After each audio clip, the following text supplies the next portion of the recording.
Hello दोस्तों, आपका स्वागत है मेरे स्टडी चैनल राजवती एकेडमी में। आज हम बिहार एसआई के लिए जीएस फिर से पढ़ाने जा रहे हैं, जिसमें आज हम पढ़ेंगे द्रव्यमान एवं भार के मापन के बारे में। ठीक, पूरी डिटेल से पढ़ेंगे कि द्रव्यमान का मापन किस प्रकार करते हैं और भार का मापन किस प्रकार करते हैं। ठीक, सबसे पहले लिखिए कि द्रव्यमान का मापन, या इस पे पहला लिखिए कि द्रव्यमान का मापन। ठीक है, द्रव्यमान का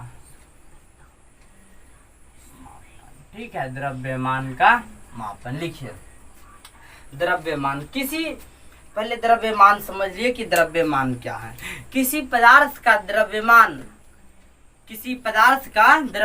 उसमें उपस्थित पदार्थ की कुल मात्रा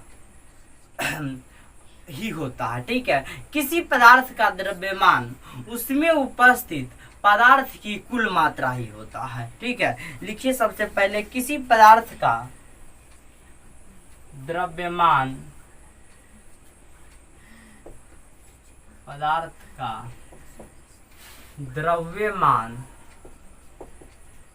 उसमें उपस्थित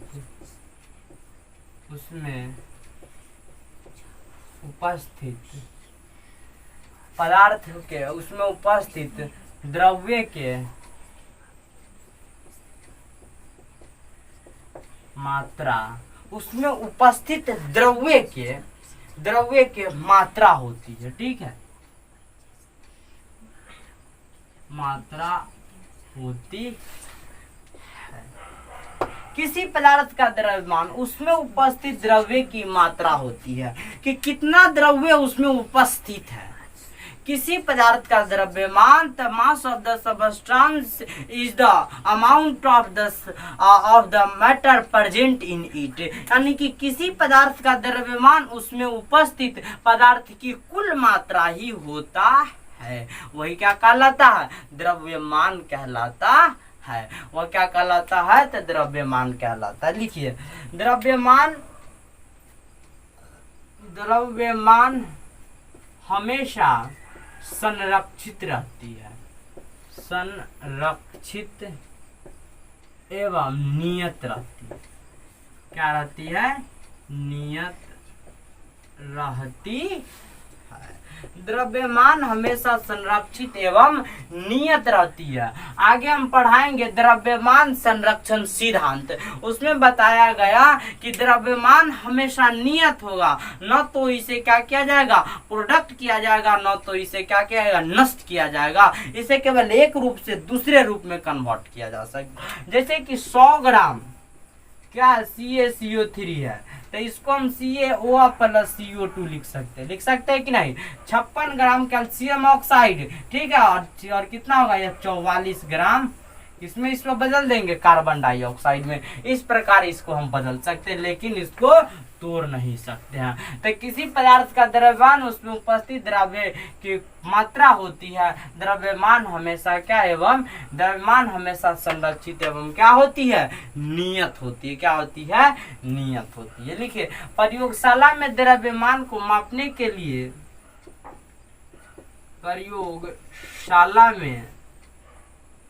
द्रव्यमान को मापने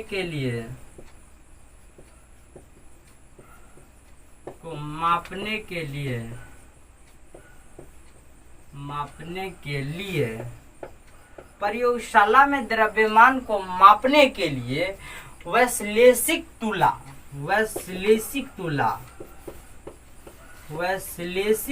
का उपयोग किया जाता है। ठीक है, वैश्लेषिक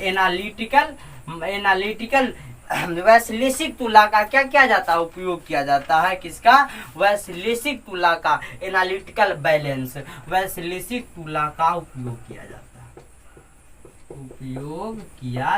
है। ठीक है, किया जाता है। यह काफी वीवीआई ऑब्जेक्टिव है। ठीक है, कि द्रव्यमान को मापने के लिए किस तुला का उपयोग होता है। ठीक है, द्रव्यमान को मापने के लिए किस तुला का उपयोग होता है? तो वैश्लेषिक तुला का उपयोग होता है। किसका?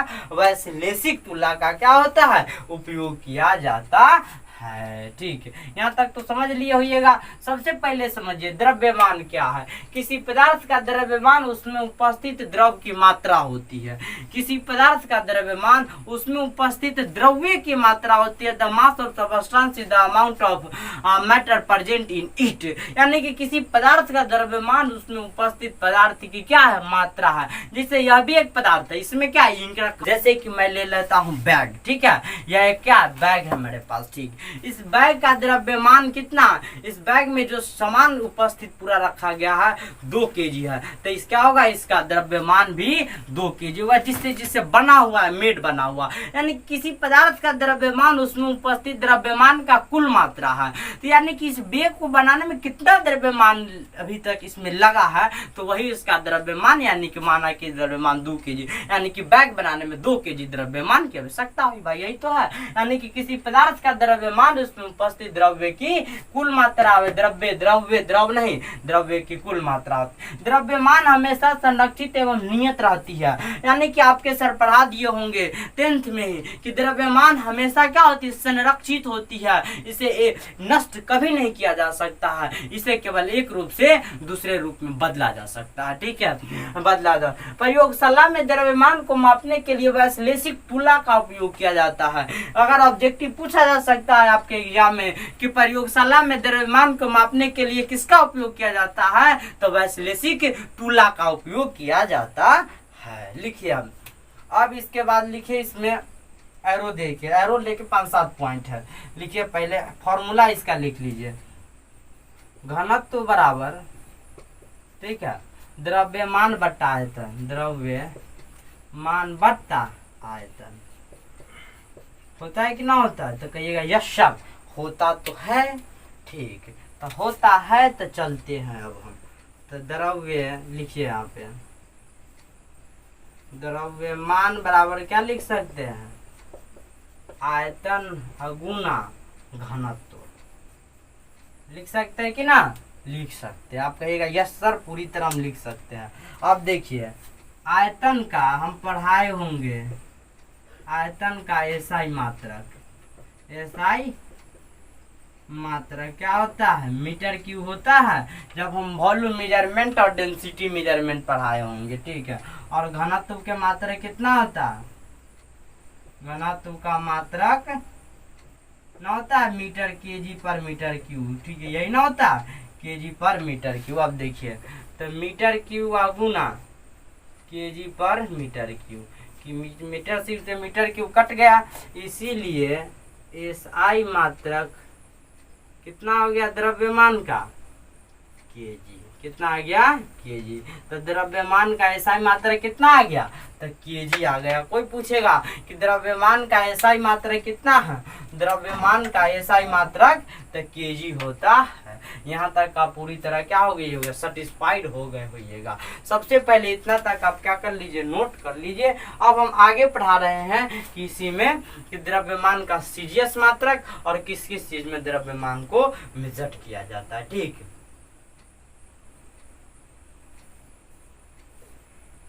लिख लिए हो जाएगा। ठीक, अब लिखिए द्रव्यमान के सीजीएस मात्रक।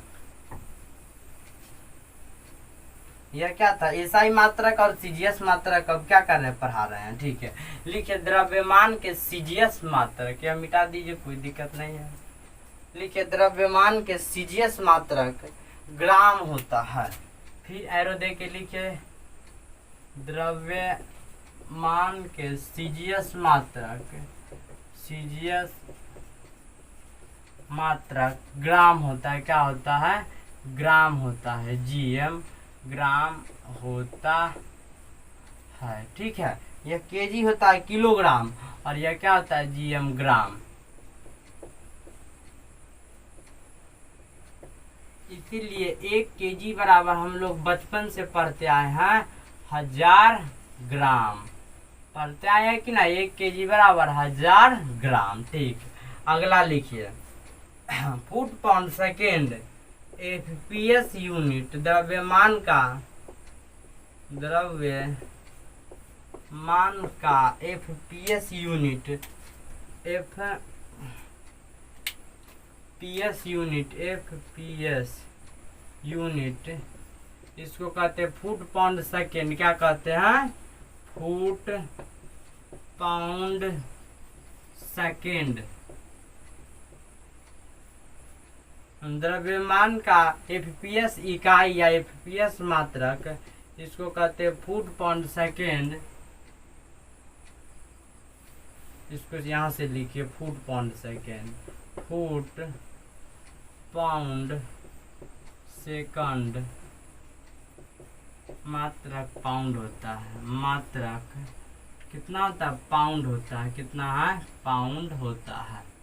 पाउंड होता। ये ऑब्जेक्टिव VVI है, ठीक है। क्या है? VVI है आपके लिए। द्रव्यमान का एफपीएस फुट पाउंड सेकेंड मात्रक पाउंड होता है, ठीक है। इसीलिए 1 पाउंड बराबर होता है पाउंड।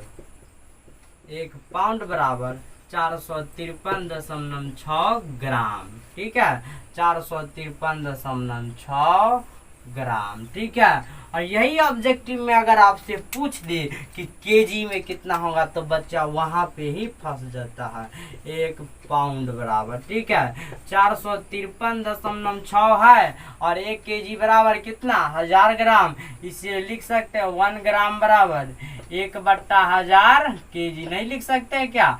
कहिएगा यस सर, क्योंकि हम लोग बहुत दिनों से पढ़ रहे हैं, ठीक है। यहाँ से ही पढ़ रहे हैं कि ना, तो यहाँ पे लिख सकते हैं 1/1000 केजी। लिख सकते हैं कि ना? लिख सकते हैं आसानी से, ठीक है। आसानी से फॉर्मूला बना रहे हैं, कोई भी रटी रटाई बात नहीं। 1 पाउंड बराबर 453.6 और गुना 1/1000 केजी कितना आता है? 1/1000 केजी आ जाता है, ठीक है। 1/1000 केजी आ जाता है, ठीक। यहाँ तक तो लिख लिए, ठीक। आगे लिखिए, अब इसी में आगे का टॉपिक क्या, ठीक है। सूक्ष्म वस्तु के द्रव्यमान को लिखिएगा आगे। सूक्ष्म वस्तु के द्रव्यमान को, सूक्ष्म वस्तु के द्रव्यमान को प्लांक मास में मापा जाता है। प्लांक मास में मापा जाता है, ठीक है। मापा जाता है। सूक्ष्म वस्तु, आप कहिएगा सर क्या क्या होगा सूक्ष्म वस्तु में? यह नाखून आ जाएगा, बहुत से सूक्ष्म चीनी से टीनी कण आ जाएंगे, वो सब किसमें? प्लांक मास में मापा जाता है। किसमें? प्लांक मास में। इसीलिए लिखिए 1 प्लांक मास बराबर 1 प्लांक मास बराबर आ जाता है। 1 प्लांक मास बराबर 2 पॉइंट, ठीक है, 2.18 गुना 10 के पावर -18 केजी आ जाता है, ठीक है। -18 केजी, ठीक है। यहाँ तक सबसे पहले आप नोट कर लीजिए, ठीक। क्या कर लीजिए? यहाँ तक आप पूरा नोट कर लीजिए, ठीक है। कोई पूछेगा कि द्रव्यमान का सीजीएस मात्रा कितना है, तो ग्राम होता है। द्रव्यमान का एफपीएस फुट पाउंड सेकेंड मात्रक पाउंड होता है। 1 पाउंड बराबर 453.6 ग्राम, ठीक है। इसको केजी में यहाँ से बदल दीजिए। 1 केजी बराबर 1000 ग्राम, 1 ग्राम बराबर 1/1000 केजी, तो 453.6 गुना 1/1000 केजी, ठीक है। बस सूक्ष्म वस्तु के द्रव्यमान को प्लांक मास में मापा जाता है। 1 प्लांक बराबर 2 गुना 10 के 2.18 गुना 10 के पावर -18 केजी, ठीक है। आगे अभी और लिखाना बाकी है, ठीक है। यहाँ तक तो क्या कर लीजिए होइएगा, सबसे पहले आप लोग लिख लिए होइएगा, ठीक है, ठीक। यहाँ तक तो आप लोग लिख लिए होइएगा, ठीक।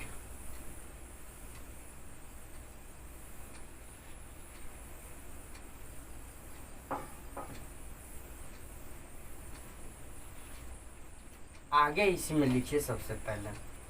अब लिखिए परमाणु के द्रव्यमान को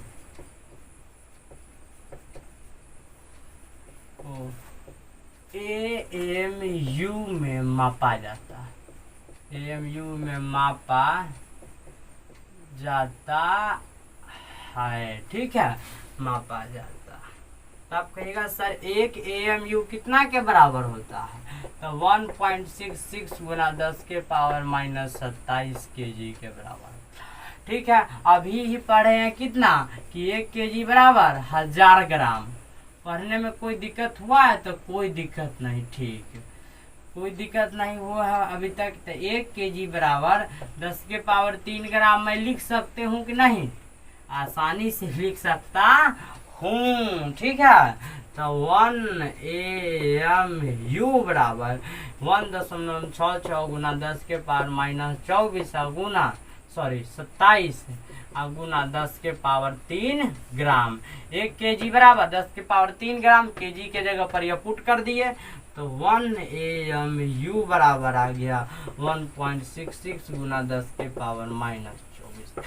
मैं मैथमेटिकली प्रूफ किया हूँ। कोई टीचर, मैं किसी टीचर के बारे में पार्टिकुलरली कमेंट नहीं, सब अच्छे ही पढ़ाते हैं, ठीक है, लेकिन मेरा जो सोच होता है मैं प्रूफ के साथ पढ़ा हूँ और प्रूफ के साथ पढ़ाता हूँ। बच्चों को रटने की कोई आवश्यकता नहीं है। आप कितने भी क्लास में हो, आपको मैं रटाऊंगा नहीं। आप बीएससी केमिस्ट्री ऑनर्स में हमसे पढ़िए, मैं आपको रटाऊंगा नहीं, आपको समझाऊंगा। मेरा काम है समझाना। आपको कितना, आपको क्यों पढ़ा दिया होगा कहीं कि 1.66 कितना होता है? 10 से 1 AMU बराबर 1.66 गुना 10 के पावर -24 ग्राम -24।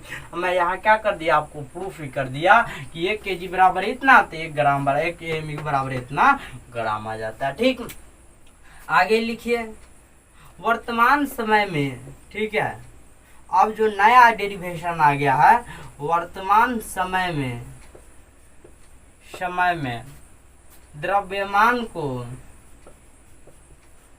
मोलर मास में व्यक्त किया जाता है, ठीक है, मोलर मास में मापा जाता है। क्या मापा जाता है, ठीक है, मापा जाता है।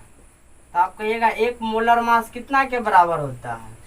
मोलर मास, देखिए 1 मोलर मास 1.99 गुना 10 के पावर कितना होता है? 30 kg।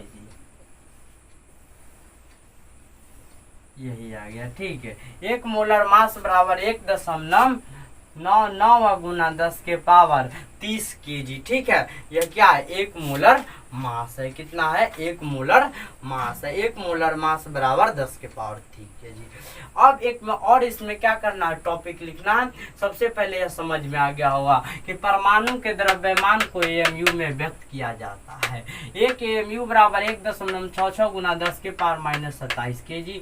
इसीलिए 1 AMU बराबर 1.66 गुना 10 के पावर -27, 1 kg बराबर 10 के पावर 3 ग्राम, 10 के पावर 3 ग्राम 10 के पावर -27 ग्राम आ गया। वर्तमान समय में द्रव्यमान को मोलर मास में मापा जाता है। 1 मोलर मास बराबर 1.99 गुना 10 के पावर 30 kg, ठीक। यहाँ तक क्या होंगे आप लोग सेटिस्फाइड हो गए होंगे, ठीक। आगे इसमें लिखिए कि जितना ज्यादा वस्तु का द्रव्यमान होगा उतना ही ज्यादा क्या होगा? अत्यधिक इनर्शिया होगा, जड़त्व होगा, ठीक है, जड़त्व होगा, ठीक। पूछा जाता ऑब्जेक्टिव कि वस्तु का द्रव्यमान ज्यादा रहने पर क्या इनर्शिया, जड़त्व घटता, जड़त्व कम रहता है, जड़त्व ज्यादा रहता है, जड़त्व नहीं रहता है, या इनमें से कोई नहीं? तो जड़त्व, जितना ज्यादा द्रव्यमान होगा उतना ही अधिक जड़त्व भी होगा, ठीक है। लिख लिया होइएगा, ठीक। जड़त्व आप लोग पढ़े होइएगा, 9th में ही आपको फिजिक्स में पढ़ा दिया होगा कि जड़त्व क्या है, ठीक है। The inertia, the properties of matter in which the body in the rest, then they till continue rest position. When the body is in motion, then the body is still continue the motion when जब any external force is not applied till that time, जब तक उस पर कोई भी बल applied नहीं किया जाता। जैसे कि यह मारकर अगर यह क्या कर रहा है, मोशन कर रहा, तो यह जीवन भर क्या करेगा? जवानी भर मोशने में रहना चाहेगा। काहे? इनर्शिया के कारण, ठीक है, इनर्शिया के कारण। लेकिन जब इस पर एक्सटर्नल फोर्स लगाया जाता है तो इसको क्या कर दिया? रोक दिया जाता। यानी कि जड़त्व एक वैसा गुण है पदार्थ का जिसमें पदार्थ अगर गति है तो वह गति की अवस्था में ही रहना चाहता है, और पदार्थ अगर मंद में है अर्थात वह रुकी अवस्था में तो रुकी अवस्था में रहना चाहता है, ठीक है। एक और लिखिए कि जितना अधिक वस्तु का द्रव्यमान होगा, जितना अधिक वस्तु का द्रव्यमान होगा, द्रव्यमान होगा, उतना ही अधिक अधिक जड़त्व होगा। ठीक है, जड़त्व होगा, जड़त्व होगा। ठीक है, जड़त्व होगा। ठीक, अब तो यहाँ तक हम लोग क्या कर लिए, द्रव्यमान को पूरी तरह खत्म कर चुके हैं।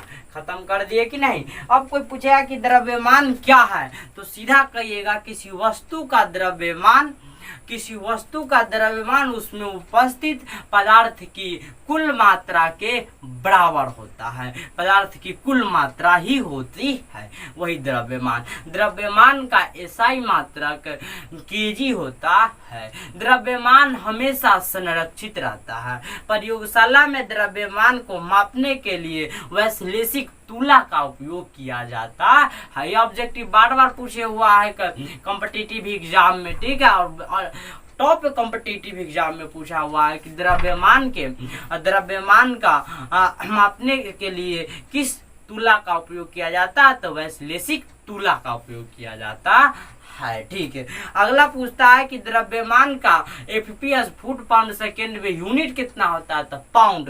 कहेगा कितना पाउंड, 1 पाउंड बराबर कितना केजी आ जाता है, तो 1 पाउंड बराबर 453.6 गुना 1/1000 केजी, यानी कि 453.6 गुना 1/1000 केजी और 453.6 ग्राम। ठीक है, अब कहेगा सूक्ष्म वस्तु के द्रव्यमान किसमें मापते हैं, तो प्लांक मास में। तो 1 प्लांक मास बराबर कितना होता है, तो 2.88 गुना 2.18 गुना 10⁻18 ग्राम केजी। 18 कितना होता है, केजी होता है। ठीक, वहां तक तो हम लोग पूरा पढ़ लिए थे।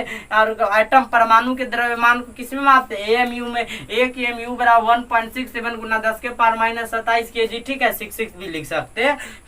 वर्तमान समय में किसका उपयोग किया जाता है द्रव्यमान को मापने के लिए, कमेंट में जल्दी से अगर आंसर क्या कर दीजिएगा, भेज दीजिएगा। ठीक, तो वर्तमान समय में द्रव्यमान को मापने के लिए किसका उपयोग किया जाता है, तो मोलर मास का। 1 मोलर मास बराबर कितना होता है, तो 1.99 गुना 10⁻30 केजी। ठीक, अब लिखिए कि भार क्या है। ठीक है, अगला क्वेश्चन कि भार क्या है। ठीक, लिखिए भार क्या है, भार क्या है।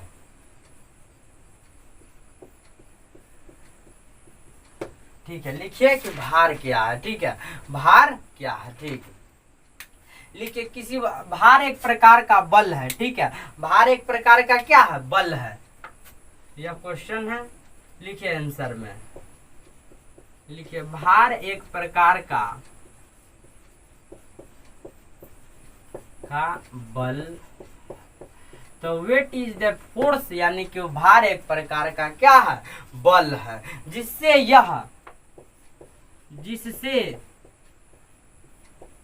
यह पृथ्वी की ओर आकर्षित होता है। यह पृथ्वी की ओर क्या होता है, आकर्षित होता है, आकर्षित होता है।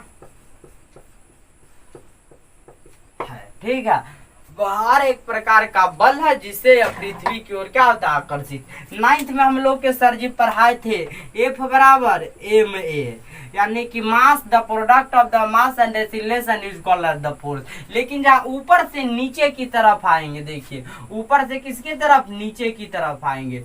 W ऊपर मास है तो G, यानी कि कुछ होगा तब तो खींचेगा। यहाँ पे ये क्या पेन है, मैं ऊपर से क्या कर दिया, नीचे गिरा दिया। तो क्यों यहाँ आया, गुरुत्व के कारण आ गया, ग्रेविटी के कारण, एक्सीलरेशन ड्यू टू ग्रेविटी। तो W बराबर यहाँ mg आ जाता है। ठीक है, W बराबर mg, यानी कि F बराबर भी क्या आ जाता है, mg आ जाता है।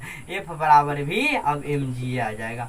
mg होगा यानी F बराबर ma हो जाएगा। यह कंफ्यूज नहीं होइएगा कि F बराबर ma, a बराबर यहाँ g आ जाता है। ठीक है, एक्सीलरेशन ड्यू टू ग्रेविटी, तो F बराबर आ जाता है mg, इसीलिए आ जाता है W बराबर mg। ठीक है, W बराबर क्या आ जाता है, mg आ जाता है। W बराबर क्या आ जाता है, तो mg आ जाता है। अब आप पूछिएगा हमसे कि सर जी यहाँ g क्या है, यहाँ g क्या है, आप पहले हमको बताइए। तो यहाँ g है बाबू एक्सीलरेशन ड्यू टू ग्रेविटी, यानी कि g बराबर गुरुत्वीय त्वरण, गुरुत्वीय त्वरण। ठीक है, गुरुत्वीय त्वरण, गुरुत्वीय त्वरण है, ठीक है। आपके सर पढ़ाए होंगे गुरुत्वीय त्वरण, एक्सीलरेशन ड्यू टू ग्रेविटी, यह जी है, ठीक है, यह जी है। पृथ्वी पर इसका मान कितना होता है 9.8 मीटर पर सेकेंड स्क्वायर।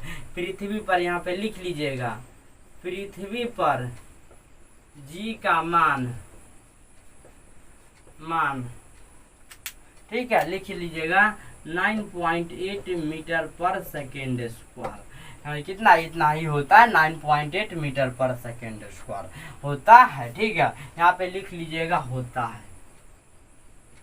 होता है। यहाँ तक आप क्या कर लीजिए। कोई पूछेगा भार क्या है, तो भार एक प्रकार का बल है कि नहीं, W बराबर m इंटू जी, यानी कि weight is force exerted by the gravity on the object, यानी कि जिससे यह पृथ्वी की ओर आकर्षित, जब वस्तु के ऊपर बल लगाएंगे तब ना वह नीचे की ओर आकर्षित होगा, क्या अपने आप आकर्षित होगा। तो यही जो पृथ्वी होता है इस पर बल लगाकर अपनी ओर आकर्षित कर लेती है। तो वे यानी कि भार एक प्रकार का बल है, यह पृथ्वी की ओर आकर्षित, जिससे यह पृथ्वी की ओर क्या होती है, आकर्षित होती है, ठीक। अब पढ़िए ऐसा यूनिट क्या है, इसका सीजीएस यूनिट क्या है, ठीक है। एम क्या है, द्रव्यमान है, और जी क्या है, गुरुत्वीय त्वरण है, ठीक है। लिख लीजिए यहाँ पे एम द्रव्यमान है, लिख लीजिए एम बराबर द्रव्यमान, और यहाँ पे जी तो यह लिखिए दिए है गुरुत्वीय त्वरण, ठीक है। कर लिए यहाँ तक स्क्रीनशॉट। अब लिखिए द्रव्यमान का मात्रक।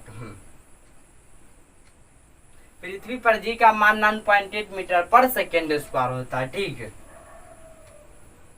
अब लिखिए द्रव्यमान का मात्रक, सॉरी भार का मात्रक, ठीक है। लिखिए भार के मात्रक, भार के मात्रक, देखिए F बराबर mg हो गया। F ही क्या है, F ही W है, ठीक है, F ही W है। तो F के हम लोग पढ़े न्यूटन होता है, न्यूटन होता है कि ना होता है, न्यूटन, ठीक है। तो यानी कि द्रव्यमान का भी मात्रक होता है एसआई मात्रक, एसआई मात्रक होता है ना, वह न्यूटन ही होता है। क्या होता है, F बराबर m इंटू जी, यह फॉर्मूला आ गया, F बराबर W, ठीक है। तो इसीलिए न्यूटन होगा, क्या होगा, न्यूटन। क्या होता है, तो न्यूटन होता है। F बराबर W है, ठीक है, W है, ठीक है, W है, तो न्यूटन ही होता, ठीक है। तो भार के भी ऐसा ही मात्रा क्या होता, तो न्यूटन ही होता। यहाँ पे लिख लीजिएगा न्यूटन, न्यूटन। यहाँ पे ब्रैकेट में लिख लिए F बराबर mg, ठीक है, इसीलिए F बराबर W, ठीक, न्यूटन। अब आपसे पूछ देगा कि भार का सीजीएस मात्रक क्या होता है। भार का अब तो परेशानी में डाल दिया। तो जो फोर्स का होता है वही होता है डाइन होता है। क्या होता है, डाइन। क्या होता है, डाइन, डाइन, ठीक है। इसीलिए लिखिएगा 1 न्यूटन बराबर 10 के पावर 5 डाइन। या VVI ऑब्जेक्टिव है, ठीक है, इसको छोड़िएगा नहीं। या 1 न्यूटन बराबर 10 के पावर 5 डाइन VVI है, यह बहुत पूछा जाता है, ठीक है। 1 न्यूटन बराबर 10 के पावर 5 डाइन, ठीक। आगे लिखिए भार का सीजीएस मात्रक क्या होता है, तो डाइन होता है। भार का सीजीएस मात्रक डाइन होता है, ठीक है, डाइन होता है। अब अगला लिखिए भार क्या होता है, भार का मान परिवर्तन होता रहता है, भार परिवर्तनशील होता है, ठीक है। इसमें लिखिए भार परिवर्तनशील होता है, शील होता है। भार क्या होता है, परिवर्तनशील होता है, ठीक है, भार परिवर्तनशील होता है, शील होता है। आगे लिखिए भार एक सदिश राशि है, भार एक सदिश राशि है, भार एक सदिश राशि है। यह सब पूछा जाता है क्योंकि इसमें दिशा और परिणाम दोनों है, ठीक है, क्योंकि इसमें दिशा एवं परिमाण दोनों है, ठीक है, दिशा एवं परिमाण क्या है, दोनों है। इसमें दिशा और परिमाण क्या है, दोनों है, क्योंकि इसमें दिशा एवं परिमाण दोनों है। आप कहिएगा किस प्रकार इसमें सर दिशा आप कह रहे हैं और किस प्रकार इसमें परिमाण। तो जब वस्तु ऊपर से नीचे की ओर गिर रही है तो एक दिशा है कि ना, कि वस्तु नीचे की ओर आ रही है कि ना, वस्तु कहाँ आ रही है, नीचे की ओर आ रही है, तो दिशा हुआ। और परिमाण 10 केजी के वस्तु ऊपर से क्या हो रही है, नीचे की ओर गिर रही है, तो 10 केजी क्या हो गया, परिमाण हो गया। और नीचे यानी कि फॉल डाउन यानी कि नीचे की तरफ, यह भी एक दिशा है। द्रव्य वैसी राशि जिसमें दिशा और परिमाण दोनों है तो वह क्या कहलाती है, सदिश। इसीलिए भार एक सदिश राशि, क्योंकि इसमें दिशा एवं परिमाण क्या है, परिमाण दोनों है। अगला क्वेश्चन पूछा जाएगा कि भार परिवर्तनशील क्यों होता है। अब आपको हम पूरी बेसिक से बताएंगे, ठीक है। यहाँ तक तो क्या कर लीजिए, सबसे पहले स्क्रीनशॉट कर लीजिए, ठीक है।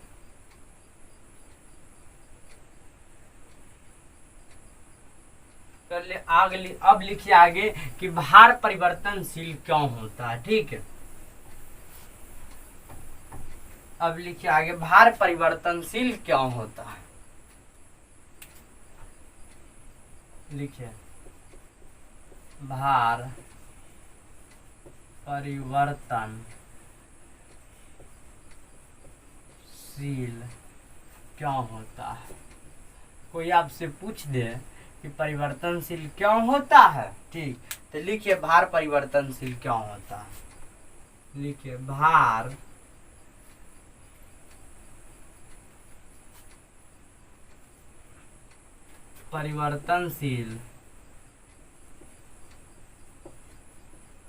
परिवर्तनशील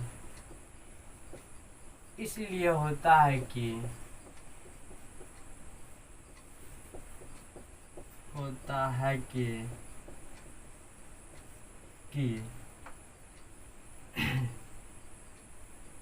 यह गुरुत्वीय त्वरण पर निर्भर करता है, गुरुत्वीय त्वरण पर निर्भर करता है,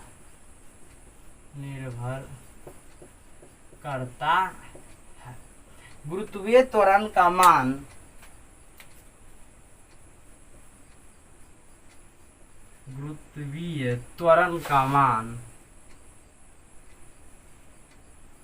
लिखिए गुरुत्वीय त्वरण का मान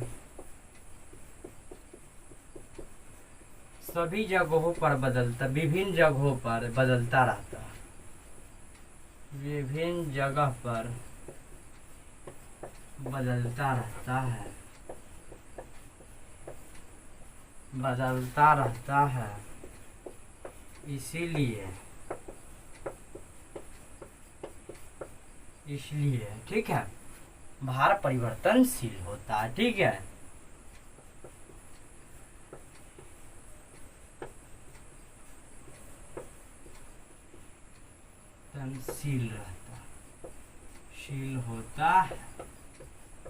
परिवर्तनशील होता है। जैसे आपको हम देख दे रहे हैं, जैसे इसी में लिख लीजिए पैराग्राफ चेंज करके इसमें कि पृथ्वी पर गुरुत्वीय त्वरण का मान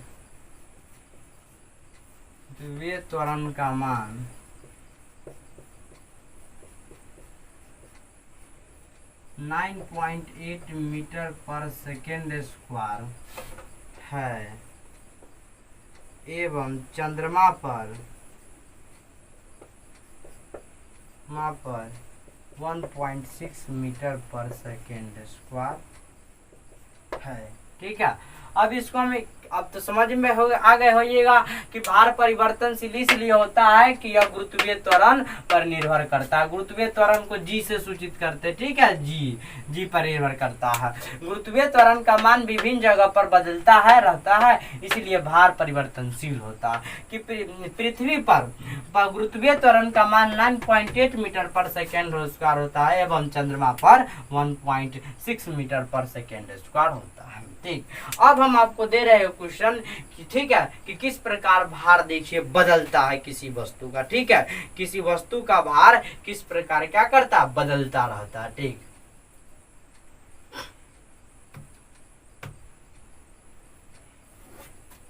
लिख लिए होइएगा।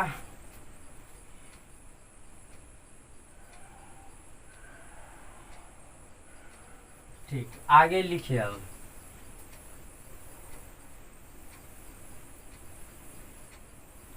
आगे अब लिखिए एग्जाम्पल में, उदाहरण। ठीक है, उदाहरण। ठीक है, उदाहरण में देखिए एक वस्तु का द्रव्यमान पृथ्वी पर 10 केजी है, तो इसका भार, ठीक है, इसका भार पृथ्वी एवं चंद्रमा पर बताए, चंद्रमा पर बताए। ठीक है, पर बताए। ठीक है, दे दिया हमको क्वेश्चन। ठीक है, अब देखिए हम लोग जानते हैं W बराबर m इंटू जी है कि ना, फॉर्मूला मेरे पास। m क्या है, द्रव्यमान है कि ना है, कहिए यस सर। जी क्या है, गुरुत्वीय त्वरण है कि ना है, गुरुत्वीय त्वरण। आप कहिएगा यस सर। तो W बराबर, अब देखिए पृथ्वी पर पहले निकालेंगे, किस पर, पृथ्वी पर। पृथ्वी पर जी का मान तो जानते हैं, पृथ्वी पर कितना होता है 9.8, यहाँ पे लिख देते हैं सब। पृथ्वी पर जी कितना होता है 9.8 मीटर पर सेकेंड स्क्वायर। ठीक है, चंद्रमा पर जी कितना होता है 1.6 मीटर पर सेकेंड स्क्वायर। इसीलिए पृथ्वी पर W बराबर m, मास कितना आता है, मास तो मेरे पास कितना आता है 10 केजी है, 10 केजी है, तो 10 केजी। ठीक, गुना पृथ्वी पर कितना 9.8 मीटर पर सेकेंड स्क्वायर, तो 10 नमा 90 होगा कि ना होगा, सीधा 98 आ जाएगा, आएगा कि ना, 98 केजी मीटर पर सेकेंड स्क्वायर। इस सब को क्या कहते हैं, न्यूटन कहते हैं, 98 न्यूटन। तो पृथ्वी पर उसका भार कितना हो गया, पृथ्वी पर भार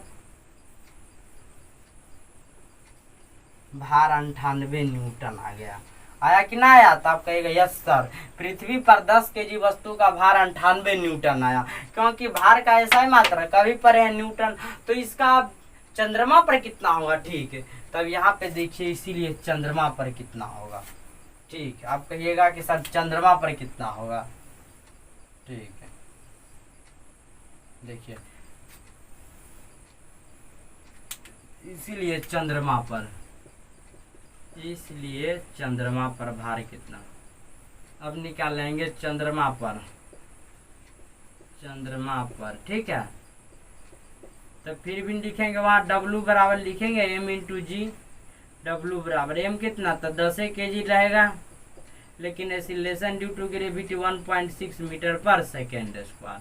अब देखिए तो W बराबर कितना होगा 10 होगा, अब गुना 1.6, अब पॉइंट को उड़ा दीजिए तो 10 बचा कि ना बचा। जैसे कि 1.10 गुना 1.6, तो पॉइंट को उड़ाएंगे तो 10, 10 से 10 कटा तो 16 बचा कि ना बचा। तब कहिएगा यस सर 16 तो बच गया, तो 16 मीटर पर सेकेंड स्क्वायर। देख लेते हैं, हम पूरा लिखिए देते हैं ताकि कंफ्यूजन ना हो। अब देखिए पॉइंट को उड़ा तो 10, 10 से 10 कट गया, तो W बराबर कितना आ गया 16 केजी मीटर पर सेकेंड स्क्वायर। इसीलिए चंद्रमा पर कितना आ गया W का मान 16 न्यूटन आ गया, चंद्रमा पर 16 न्यूटन। तो किस प्रकार बदल गया भार, पृथ्वी पर 98 था और चंद्रमा पर 16, यानी कि भार परिवर्तनशील होता है। क्यों, क्योंकि इसका मान जी पर निर्भर करता है और जी का मान बदलता रहता है। पृथ्वी पर 9.8 मीटर पर सेकेंड स्क्वायर है और चंद्रमा पर 1.6 मीटर पर सेकेंड स्क्वायर है। आपके सर पढ़ाए होंगे कि किसी वस्तु का द्रव्यमान चंद्रमा पर कितना होगा, तो पृथ्वी के द्रव्यमान का 1/6 छवा भाग, 16 छक्के 96 पॉइंटली आ जाता है। 1.66 इसका नियत नहीं निकलता है, 1.666 है, लगातार 6 आता रहता है, इसलिए 16 सीधे हम निकाले तो ये न्यूमेरिकली वैल्यू 16, ठीक है। तो अब सीधे इसको कितना निकालिए, 16 छक्के 96 यानी कि 1/6 ही तो होता है। अभी हम पढ़ा रहे हैं कि पृथ्वी पर किसी वस्तु का द्रव्यमान चंद्रमा पर कितना होगा, ठीक है। यहाँ तक तो आप समझ लीजिए कि भार किस प्रकार परिवर्तनशील होता है, ठीक है। पृथ्वी पर था 98 न्यूटन, चंद्रमा पर हो गया 16 न्यूटन, ठीक।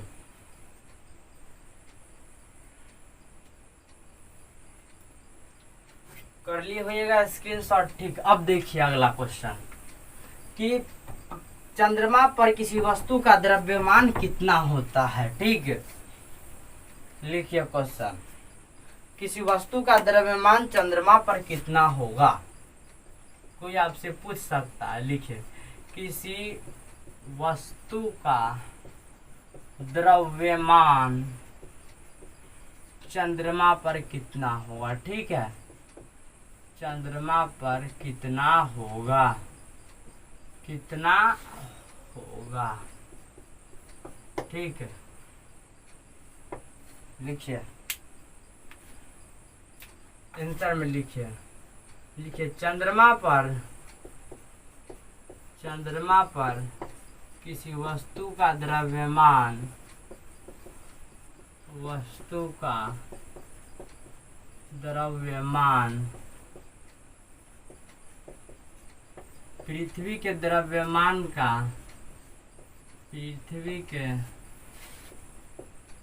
पृथ्वी पर के, ठीक है, पृथ्वी पर के द्रव्यमान का 1/6 भाग होगा। 1/6 भाग क्या करेगा, होगा 1/6 भाग होगा। चंद्रमा पर किसी वस्तु का द्रव्यमान पृथ्वी पर के द्रव्यमान का 1/6 भाग हो, इसीलिए एक फॉर्मूला आ गया। चंद्रमा पर वस्तु का द्रव्यमान, ठीक है, वस्तु का द्रव्यमान अब बट्टा पृथ्वी पर वस्तु का द्रव्यमान, वस्तु द्रव्यमान बराबर 1/6, इसीलिए चंद्रमा पर वस्तु का द्रव्यमान, चंद्रमा पर वस्तु का द्रव्यमान मान बराबर होगा 1/6, ठीक है। 1/6 गुना पृथ्वी पर वस्तु का द्रव्यमान, पृथ्वी पर वस्तु का द्रव्यमान, ठीक है।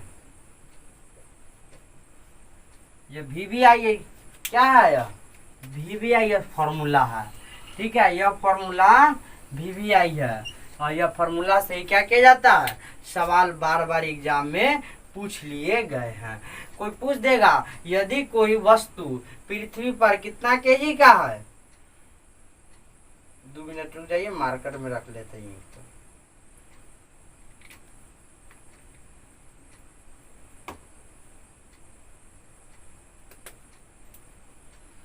अब देखिएगा क्या कह रहा है, किसी वस्तु चंद्रमा पर यानी कि पृथ्वी है, ये पृथ्वी, ठीक है।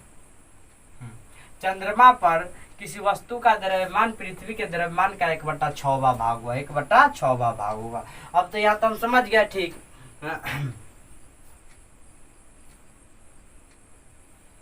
ठीक, यहाँ तक तो हम समझ गए, फॉर्मूला मेरे पास आ गया। ये VVI फॉर्मूला है, क्या है, VVI फॉर्मूला है, ठीक है। अब इसी से एक और फॉर्मूला हम निकाल लेंगे। सबसे पहले इतना तक तो आप लोग लिख लिए होइएगा, ठीक। ठीक, अब देखिए इसी से एक और फार्मूला निकल जाएगा कि पृथ्वी पर वस्तु का द्रव्यमान, ठीक है। पूछ ले, दोनों फार्मूला इम्पोर्टेंट। पृथ्वी पर वस्तु का द्रव्यमान, वस्तु का द्रव्यमान बराबर कितना होगा, 6 गुना चंद्रमा पर वस्तु का द्रव्यमान, 6 गुना चंद्रमा पर वस्तु का द्रव्यमान वस्तु का द्रव्यमान।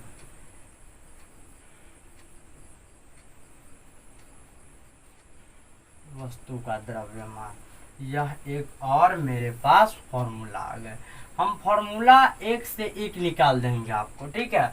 कहेगा चंद्रमा पर वस्तु का द्रव्यमान 1/6 गुना पृथ्वी पर वस्तु का द्रव्यमान, और कहेगा पृथ्वी पर वस्तु का द्रव्यमान तो 6 गुना चंद्रमा पर वस्तु का द्रव्यमान, ठीक है। अब एक एग्जाम्पल पूछ दिया कि यदि किसी वस्तु का द्रव्यमान पृथ्वी पर कितना है द्रव्यमान, वस्तु का द्रव्यमान, ठीक है, चंद्रमा पर वस्तु का भार, सॉरी गलती है, चंद्रमा पर वस्तु का भार होगा, द्रव्यमान नहीं होगा, ठीक है, भार, ठीक है। द्रव्यमान यहाँ लिखा है ना, तो यहाँ सब में भार कर दीजिएगा, द्रव्यमान नहीं कीजिएगा, क्या कीजिएगा, भार कर दीजिएगा।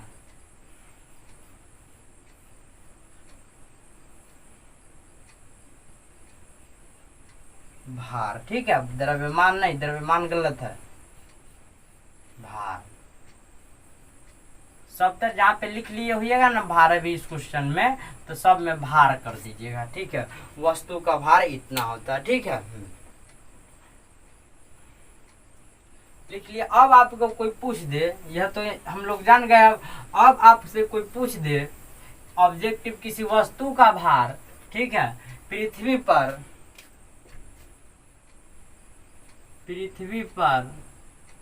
60 न्यूटन है, तो चंद्रमा पर कितना होगा, ठीक है, चंद्रमा पर कितना होगा, कितना होगा,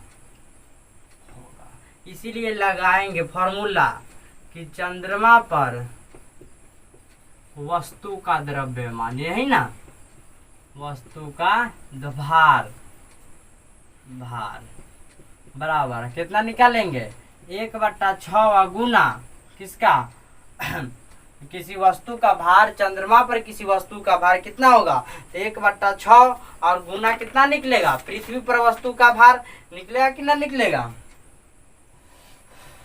पृथ्वी पर वस्तु का भार, वस्तु का भार पृथ्वी पर कितना 60 है, तो 60/6 यानी कि 10 न्यूटन होगा। यानी पृथ्वी पर अगर वस्तु 60 न्यूटन है, तो चंद्रमा पर वह कितना न्यूटन का होगा, 10 न्यूटन का होगा। कितना न्यूटन का, 10 न्यूटन का होगा, ठीक है, 10 न्यूटन का होगा, 10 न्यूटन का होगा। तो यह न्यूमेरिकल भी आप क्या करेंगे, सोल्व कर लिए। अब लिखिए, अब लिखिए इसमें ही कि अब अगला क्वेश्चन लिखाएंगे कि भार एवं द्रव्यमान में अंतर बतावे, ठीक है। सबसे पहले इतना आप सबसे पहले नोट कर लीजिए, ठीक है।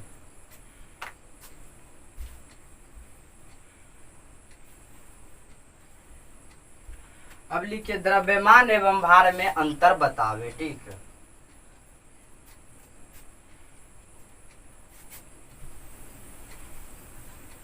लिखिए द्रव्यमान एवं भार में अंतर बतावे।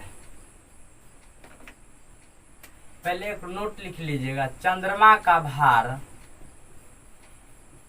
कितना होता है, चंद्रमा का भार मेरे पास आ जाता है, ठीक है, चंद्रमा का भार मेरे पास आ जाता है 7.36 गुना 10⁻22 kg, ठीक है।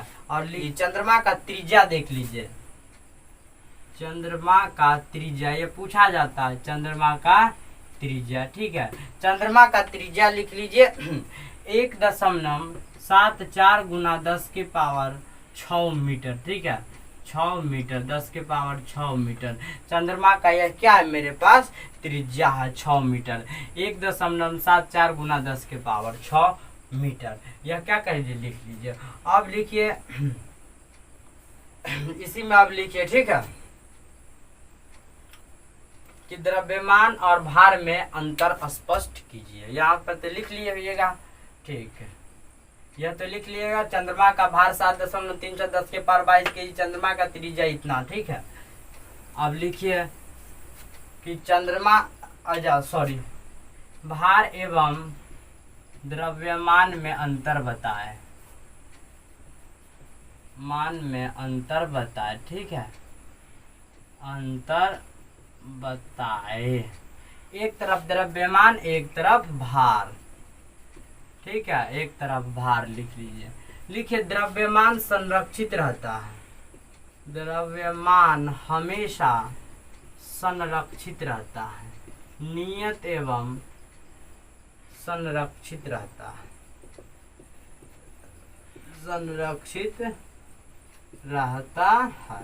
अभी प्रूव किया है कि भार क्या होता है, परिवर्तनशील होता है, भार परिवर्तनशील होता है, भार परिवर्तनशील होता है, यह बदलता रहता है, भार परिवर्तनशील होता है। लिख लीजिए द्रव्यमान एक अदिश राशि है, ठीक है, मान एक अदिश राशि है, अदिश राशि है, ठीक है, अदिश राशि है। लिखिए भार एक सदिश राशि है, भार एक सदिश राशि है, राशि है। तीसरा लिखिए द्रव्यमान के, द्रव्यमान जी शून्य कभी नहीं हो सकता है, शून्य कभी नहीं हो सकता है,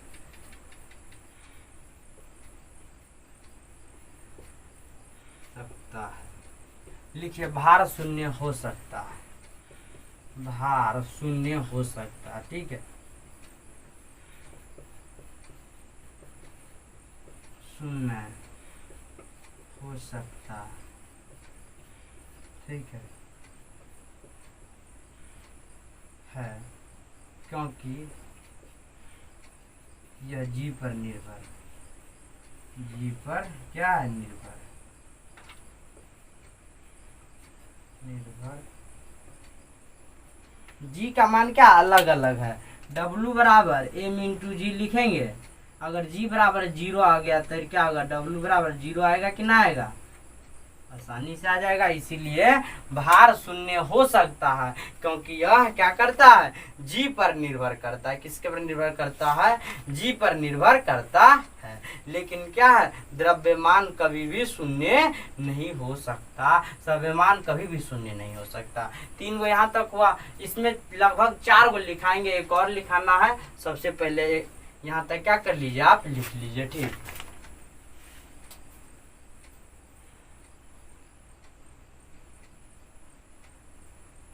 लिख लिए होइएगा, ठीक।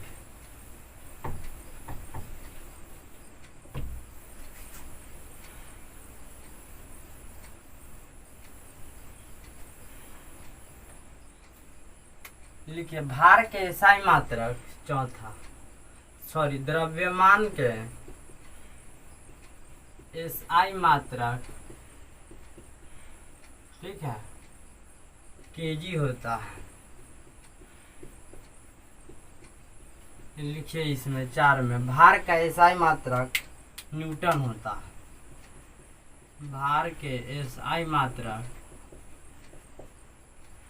न्यूटन होता है, न्यूटन होता है। 5वां लिखिए द्रव्यमान का सीजीएस मात्रक का सीजीएस मात्रक ग्राम होता है, क्या होता है, ग्राम होता है, ठीक है। इसका लिखिए भार का सीजीएस मात्रक, सीजीएस मात्रक डाइन होता है, डाइन होता है। 1 न्यूटन बराबर 10 के पावर 5 डाइन, ठीक है। 1 केजी बराबर 3 ग्राम।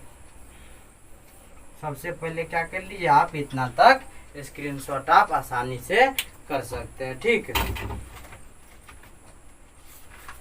आप इतना तक क्या कर सकते हैं, आसानी से स्क्रीनशॉट ले सकते हैं, ठीक।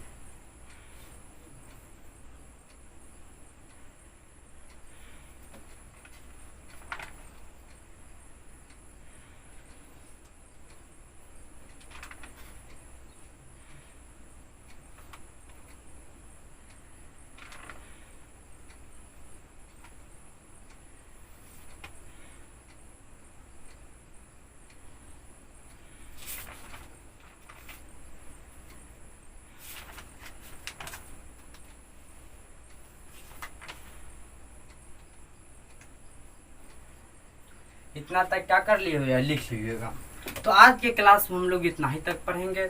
अगले लेक्चर में फिर हम उपस्थित होंगे कि वैज्ञानिक संकेतन क्या है, सार्थक अंक क्या है, सभी चीज़ फिर डिटेल से पढ़ेंगे। तो आज के लिए इतना ही। वीडियो अच्छा लगा हुआ हो तो लाइक शेयर और सब्सक्राइब जरूर कीजिएगा। ज़्यादा से ज़्यादा सब्सक्राइब लाइक शेयर कीजिएगा ताकि तुरंत ही क्या होगा, चैनल डेवलप हो जाएगा। और शेयर अपने दोस्तों को बताते जाइए ताकि चैनल में आकर पढ़े। और एक फुल कॉन्सेप्ट इस चैनल में क्या कर दी जाती है, आपको दी जाती है बिल्कुल 100% कॉन्फिडेंस के साथ। तो दोस्तों आज के क्लास में इतना ही। जय हिंद, जय भारत।